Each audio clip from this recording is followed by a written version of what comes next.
한국과 이스라엘이 드디어 FTA 정식 서명했습니다. 유명희 산업통상자원부 통상교섭본부장은 12일 서울 롯데호텔에서 아미르 페레츠 이스라엘 경제산업부 장관과 한 이스라엘 FTA에 서명했습니다. 양국은 2016년 5월 FTA 협상 개시를 선언한 뒤 6차례 공식 협상을 거쳐 2019년 8월 관련 협상을 최종 타결했습니다. 그리고 이후 서명에 필요한 국내 절차를 마치고 이번에 최종 서명한 것입니다. 유명희 본부장은 한국은 이스라엘과 FTA를 맺은 첫 아시아 국가라며 한 이스라엘 FTA로 혁신 강국인 이스라엘의 원천 기술과 한국의 강한 제조업이 결합해 시너지가 발휘될 수 있기를 기대한다고 말했습니다. 여기서 유명희 본부장은 놀라운 협상력을 발휘해 이스라엘에게 아주 중요한 것을 양보받았다고 했습니다. FTA 협상에서 가장 어려웠던 부분은 영토 문제였습니다.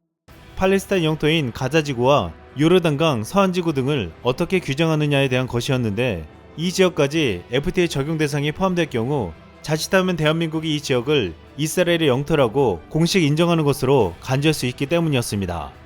이 지역은 1967년 유엔에서 이스라엘에 철수할 것을 요구하는 결의안을 채택했으나 현재 이스라엘은 계속 점령하고 있습니다. 이 때문에 이 지역을 FTA에 포함시키자는 것이었는데, 만약 그렇게 되면 주변 중동 국가들에게서 많은 에너지원을 수입하는 우리나라에게는 부담이 될 수밖에 없었습니다. 결국 이 부분은 이스라엘이 양보해서 가자지구 및 서안지구를 FTA 적용 대상 지역에서 제외하는 것으로 정리되었습니다. 일본도 이스라엘과 경제적 협력을 하려고 하지만 중동 국가들의 눈치 때문에 FTA를 쉽게 하지 못하고 있는데, 한국은 놀라운 외교력으로 중동 국가들을 자극하지 않고 이스라엘과 FTA를 맺은 것입니다. 그런데 한국과 이스라엘이 FTA 최종 서명하자 일본은 크게 긴장하고 있습니다. 일각에서는 한 이스라엘 FTA는 둘이서 일본에게 한 방 먹이는 것이라고 표현하기도 했습니다. 먼저 한 이스라엘 FTA를 통해 한국은 이스라엘 측 자동차 관세율 7%, 자동차 부품 관세율 최대 12%를 즉각 철폐할 수 있게 되었습니다. 자동차는 한국에서 이스라엘로 수출하는 금액 중 가장 큰 규모인 46.9%를 차지하고 있습니다. 현재 시장 내 점유율은 한국이 17.6% 수준으로 1위를 기록하고 있습니다. 일본이 2위인데 15.2%로 바싹 따라오고 있는 상황입니다. 산업통상자원부 관계자는 이번 FTA로 관세가 즉시 철폐됨에 따라 추격을 따돌리고 1위를 유지할 수 있는 기반을 마련했다고 말했습니다. 바로 관세 철폐로 가격 경쟁력이 더 커지면서 일본 차를 완전히 압도할 수 있다는 것입니다. 또한 이스라엘에서 수입 1위 품목인 반도체 제조용 장비 관세를 즉시 철폐하고 2위 품목인 전자응용기기 관세도 3년 이내에 철폐합니다. 여기서 반도체 제조용 장비 관세를 철폐하는 것은 우리에게 너무나도 반가운 일이었습니다. 그동안 한국은 세계 1위의 반도체 국가로 알려졌지만 반도체 장비 국산화율은 20%가 채 되지 않았습니다. 반도체 장비 수입국 중에서 일본은 50%에 가까운 비율로 가장 큰 비중을 차지했습니다. 하지만 2019년 일본의 반도체 소재 수출 규제 이후 한국 내에서는 의존도를 줄여야 한다는 목소리가 커졌고, 결국 우리는 일본보다도 기초과학기술에서 뛰어나다는 이스라엘과 손을 잡게 된 것입니다. 이스라엘은 장비 개발 업체를 포함해 150여 개의 반도체 관련 업체를 보유하고 있습니다. 특히 반도체 생산에 필요한 투과 전자 현미경 장비를 만드는 기술력은 세계적 수준으로 알려져 있습니다. 유명희 본부장은 원천기술 보유국인 이스라엘과의 기술협력 증진이 소재 부품 장비의 경쟁력 강화를 위한 국내 생산기술 선진화 기틀을 마련하는 데 일조할 것이라고 밝히기도 했습니다. 또한 이스라엘은 이렇게 경제적인 협력 외에도 앞으로 한국과 방산기술 협력도 기대되게 만들고 있습니다. 이번에 시제기를 내놓은 KF-21도 핵심 기술인 A사 레이더를 만들 때 국내에서 개발한 기술이 제대로 작동하는지 시험평가를 이스라엘의 엘타사가 맡아서 해준 바 있습니다. 그 외에도 최근 한국항공우주산업은 이스라엘 국방기업 엘빗과 차세대 무인기 사업 협력을 위한 업무 협약을 맺었습니다. 엘빗은 항공, 우주, 무인기 등 첨단 분야 기술력을 보유한 이스라엘 대표 방산업체로, 이번 협약을 통해 두 회사는 국내 무인기 시장을 대상으로 차세대 무인체계 기술 개발 및 마케팅 활동 등을 공동으로 추진하게 됩니다.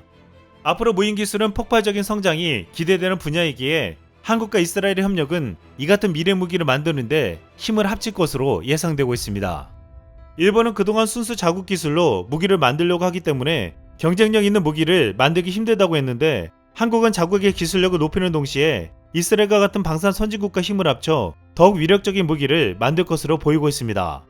매년 발표되는 스톡홀름 국제평화문제연구소의 보고서에 의하면 이스라엘의 항공산업과 엘빗, 라파엘 등 이스라엘 방산업체들은 세계 방산업체 순위 20위에서 50위 안에 포진돼 있고, 이스라엘은 방산수출국 순위에서도 10위권 안에 드는 방산대국입니다. 이스라엘은 건국 당시부터 주변 아랍국들을 상대로 힘겨운 생존전쟁을 벌여왔습니다. 이 때문에 스스로 집단 정착촌을 방어하기 위해 무기와 탄약을 만들었는데, 초기에 프랑스와 긴밀한 관계를 맺으며 대부분의 군수물자 조달을 프랑스에 의존해왔습니다. 그런데 1967년 제3차 중동 전쟁에서 프랑스는 이스라엘에게 이집트를 선제 공격하지 말아달라고 요청했습니다. 그러나 이스라엘은 이를 무시하고 이집트를 선제 공격해 대승을 거두자 프랑스는 이스라엘에 대한 무기 공급을 중단했습니다. 당시 이스라엘은 자주국방의 절박함을 뼛속 깊이 체험했고, 이때부터 독자적인 기술 개발과 함께 미국 등 해외 기업과의 전략적인 제휴를 통해 첨단 기술을 축적했습니다. 특히 소형 군사위성 및 상업용 위성과 레이더, 센서 및 미사일, 첨단 전자장비 등 작지만 첨단 기술을 기반으로 한 핵심적인 무기체계를 구축했습니다. 결국 방산 선진국들이 소홀히 하는 틈새 시장을 파고들어 이들 분야에서 이스라엘은 선두에 올라섰습니다. 지난 11일 레딧에서는 이스라엘 요격무기인 아이언돔의 활약상을 담은 24초짜리 동영상이 큰 화제가 되었습니다. 동영상에서는 하마스가 이스라엘로 쏘아올린 공격용 로켓을 아이언돔이 하나하나 공중에서 요격하는 모습이 보였습니다. 폭발음과 함께 로켓포가 주지를 요격되는 모습은 마치 불꽃놀이를 연상시키게 했습니다. 특히 하마스의 로켓은 성광을 내뿜으며 폭발했지만 아이언돔의 요격용 로켓의 궤적은 보이지 않아 놀라움을 주었습니다. 우리나라 역시 북한의 고사포와 로켓 및 미사일 공격에 대비해 아이언돔의 도입을 검토했으나 이 시스템이 북한의 장사정포를 막기에는 부적합하다며 2017년 한국형 아이언돔을 개발하기로 선회한 바 있습니다. 한국과 이스라엘은 오래전부터 유사점이 많은 국가로 알려져 왔습니다.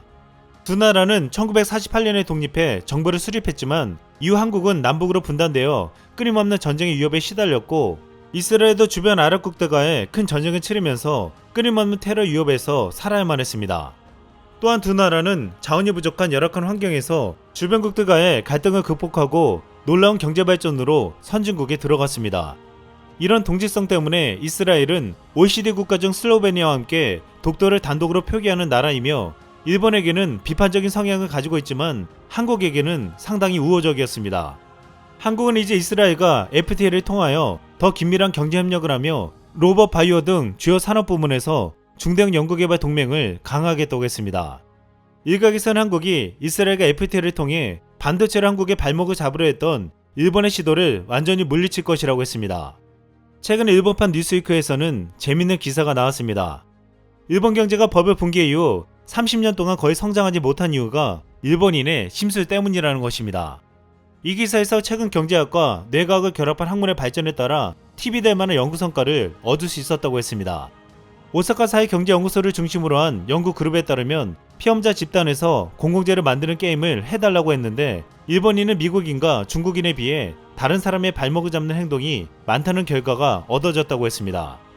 여기서 얻은 결과는 일본인은 외국과 비교하여 심술이 많은 다른 사람의 발목을 잡는 경향이 강하다는 것이었습니다. 이렇게 30년 넘게 성장하지 못한 이유인 다른 사람의 발목을 잡는 일본의 심술을 한국은 보기 좋게 물리치며 새로운 성장의 길로 가고 있습니다. 이상 쓸멍이었습니다.